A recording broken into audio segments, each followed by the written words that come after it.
Tommy Two-Tone. You look good today. Well, so there's this guy, this author, Sam Kionos, who wrote a book 5 years ago on opioid epidemic. He's a journalist, and so he is giving a speech today, and then there's also a panel. So like Lisa Suttle and the mayor and some other people are coming in, Dr. Barrett, who's also state rep, and so I've got to put on a tie later, but it's also picture day here at the station. Oh crap, I forgot about that. Yeah. Yep. So that's what happens when well. you're not paying attention to what you're supposed to be paying attention to. And there you go.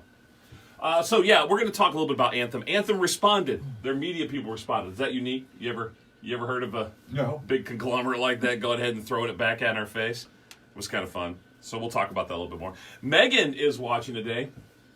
Had her first hangover Sunday morning. Now your mom knows. Welcome to college, kid. Karen Monroe, Dr. Monroe. All right. You ready to go, Freddie? Yep. Let's do this. It's the Wake Up Call with Phil Quinn, brought to you by Phillips Drugs on Richmond's Classic Hits, 1017 The Point. 6:45 here on your Wake Up Call, and it is 68 degrees. One of the last few warm days of the year. High reaching 92 today, with the heat index still in the mid-90s, but by Friday, a high 69. So that's how the weather forecast goes. Jeff, I got to know, you just got to give me fair warning when you start talking about construction on I-70. Okay. Okay. I have my theme music ready to go. All right. All right. All right, let's start off with an incident in Oak Park that a lot of people are wondering about. It happened early last night, and we don't know a lot about this, at least from an official standpoint, but we do know what went over police scanners, and that was that there was initially a call of some sort of abuse situation going on Don Court. That resulted in what was described as a short standoff and then a possible shooting, a self-inflicted shooting. We don't yet know the names of the people involved or actually even confirmed yet that there has been a shooting. Still waiting to hear from law enforcement on that one a little bit later this morning. Hopefully we get that before we get out of news. All right. Oh, you're ready to go? Yeah. Oh, here we go.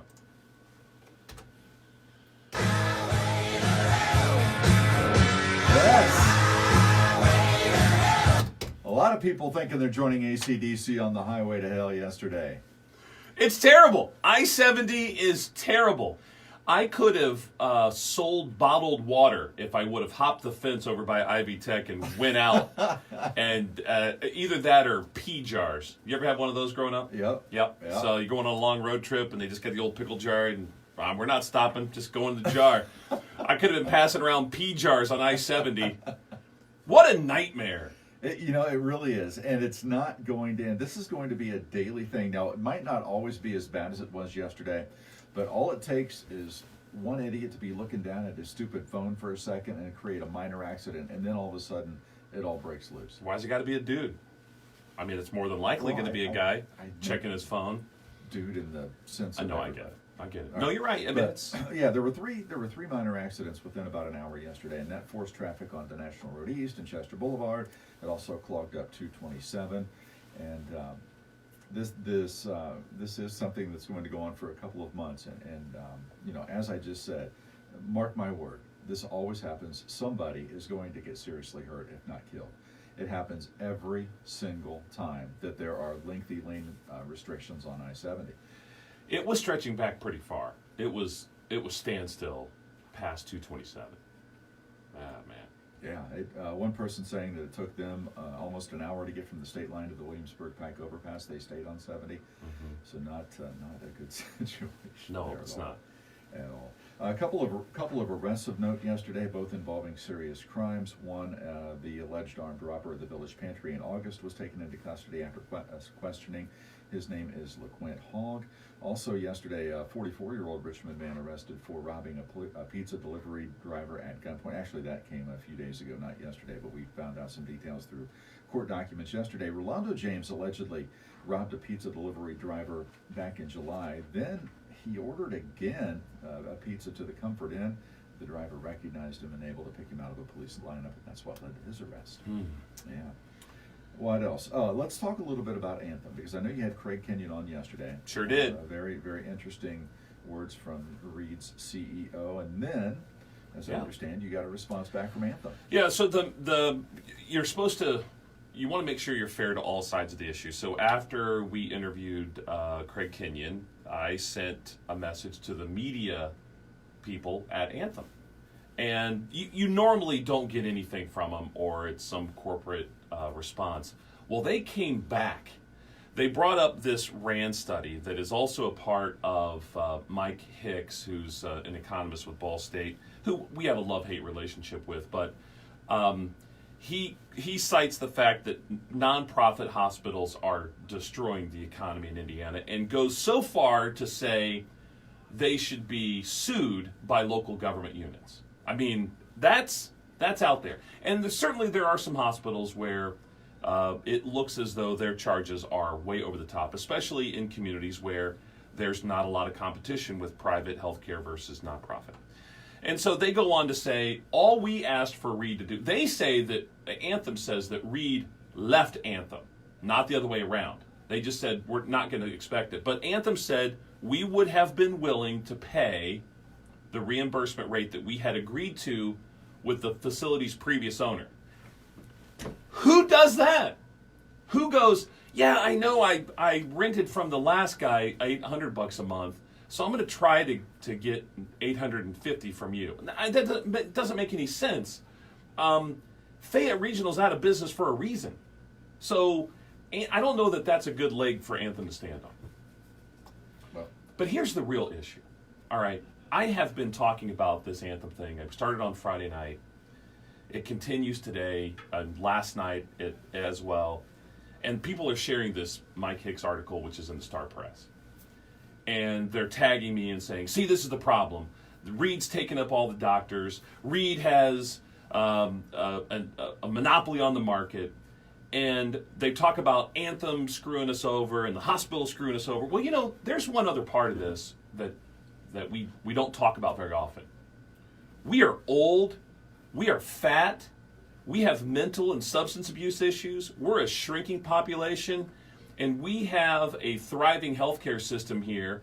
Granted, it may be more than your brother's paying in Indianapolis, but we're not a very attractive group of people for an insurance company to go, oh yeah, let me give you a discount. We're fat. We don't watch what we put in our mouths. And I am admitting my own fault here. But you want cheaper healthcare? Be healthier. God, I love it when you preach like that. You know what I mean? You're right, though. Once we start looking at what we're doing to ourselves, then maybe we could have an insurance company or a healthcare system say, yeah, you know what? You know, this whole group of people, it's a growing population. We've got people that are healthy, and yeah, let's give them a break. We're paying what we're getting. you know? Yeah. So stop with blaming Reed for all of your problems.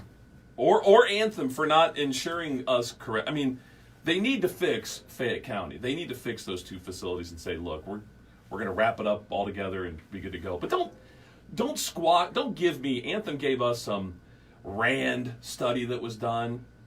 Well, that was great. That study was done before you negotiated the current contract with Reed. So why do you have a contract with Reed if you're so upset about the RAND study? All right. I got you. All right. I'm going to end with this. Okay, good. All right. I found this really cool. We've talked in the past about McBride Stadium going downhill from a condition standpoint. Yeah. And now a Seton High School junior who's a standout baseball player and already committed to Miami University. He's taking it upon himself to try to raise $5,000 to improve McBride Stadium. His name's Luke Leverton. And it's not just, hey, give me some money. It's a really cool thing. You can take part in throwing or hitting with Luke on the Seton or on the McBride field coming up for the next month. Yeah. And I'm going to be doing it on Monday. Oh, are you doing this? Yeah, I'm probably going to strike him out. There's going to be video. Oh, yeah. There's got to be video of There's this. going to be video. Yes. Yeah, and not only that, I'm challenging my former teammates and good friends, Kyle Clark, Jeff Spurrier, Nick Kovach. There you I go. want those guys out there, too. Okay. And it's 50 pitches, 50 hits, right? Yeah. Something like that? Yeah. Okay. And you think you can strike them out? Oh, I know I can. I Well, just don't want to embarrass him. Oh!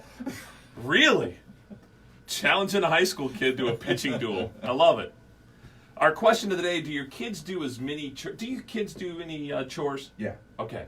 Every day kind of a type thing? It's a normal thing, or is there... most every day. Most every day? Yeah. Same sort of chores you did growing up? Yeah, pretty much. Yeah, I grew up on a farm. My kids are weak. I know You did some heavy duty stuff. I know Megan's watching too. Megan, you got off lucky. It's some weak sauce right there. Maybe they dusted or vacuumed. Maybe. So I don't think I did very good there. But they did well in school, so I guess I'll take that. Yep. All right, thank you, Jeff Lang. So yeah. Your radio. Today we. I don't mean to go too far on this, but I'm just kind of tired of people not accepting responsibility for their own health care. I mean, there's some things you can do, and I don't know. Anyway, we're going to talk more about that Anthem issue, and I'll go more in detail about that stuff coming up at 8.